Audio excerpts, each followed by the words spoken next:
മലപ്പുറം പാണ്ടിക്കാട് പട്ടാപ്പകൽ വീട്ടിൽ അതിക്രമിച്ചു കയറിയ കവർച്ചാ സംഘം സ്വർണവും പണവും കവർന്നു.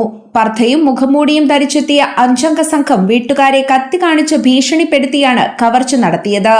ഓടി രക്ഷപ്പെടുന്നതിനിടെ സംഘത്തിലെ ഒരാളെ നാട്ടുകാർ ചേർന്ന് പിടികൂടി പോലീസിൽ ഏൽപ്പിച്ചു. പിടിയിലായ ബേപ്പൂർ നടുവട്ടം സ്വദേശി അനീസിനെ പോലീസ് ചോദ്യം ചെയ്തു വരികയാണ്. തിങ്കളാഴ്ച ഉച്ചയ്ക്ക് 2:30 കിഴക്കേ പാണ്ടിക്കാട് കുറ്റിപ്പൊളിയിൽ ചക്കാലക്കുന്നൻ അബ്ദുവിന്റെ വീട്ടിലാണ് സംഭവം നടന്നത്. സ്വർണവളയും 15,000 രൂപയുടെ മൊബൈൽ ഫോണും സംഘം കവർന്നു.